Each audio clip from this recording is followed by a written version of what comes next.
Po štai tokio talžymo dėl vagystės apsaugos darbuotojui gresia rimti nemalonumai.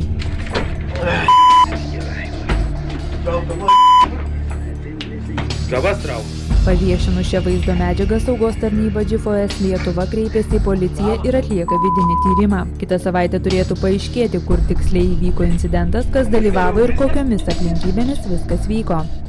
Aš manau, kad iš to, kas tenais yra matyti, tai yra iš tikrųjų bjauru pasišlykštėti ir mano supratimu, tai yra nusikaltimas. Tai mes netiriam nusikaltimus tyria policija. Nors vaizdo medžiagoje matyti, kad egzekucijoje dalyvauja 2 asmenys vilkintis saugos tarnybos GFS logotipai ženklintus drabužius, teigiama, kad tik vienas jų yra minėtosios saugos tarnybos darbuotojas. Maža to, jis šioje įmonėje nebedirba. Jis nedirba pas mus nuo praeitų metų gruodžio mėnesio. Būtent po šito įvykio. Aš negaliu pasakyti, šio gruodžio 31 dieną, tai turbūt, kad ne po šito įvykio, nes apie šitą įvykį mes sužinojom vakarą. Tokie apsaugininkų veiksmai buvo apskųsti ir žmogaus teisių stebėjimo institutui. Be abejo, čia yra toks atvejis, kur mažiausiai žmogus yra žeminamas. Nesvarbu, jis nusikaltėlis, vagis, nevagis, bet šitaip elgtis su žmogumi yra nevalia. Tai iš tikrųjų čia yra ir žmogaus teisių byla. Kaip jau paminėjau, mažiausiai kalbame apie žeminantį žmogaus orumą elgesį, galbūt ir nežmonišką elgesį, galbūt ir kankinimus.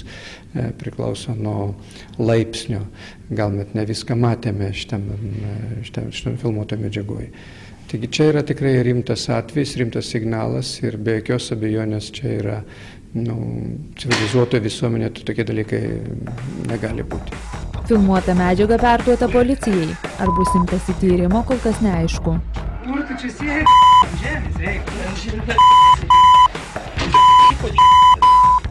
Saugos bendrovė GFS Lietuva veikia visoje šalyje. Joje darbuojasi daugiau kaip 2000 žmonių. Dauguma jų savo darbą atlieka nepažeisdami saugos įstatymo. Bet tokių atvejų, kai apsaugininkai plūsdamiesi bei rankomis ir kojomis talžydami žmonės bando surengti savo teismus, greičiausiai pasitaiko ir daugiau. Reporterė Edita Vežbickaitė, Vilnius.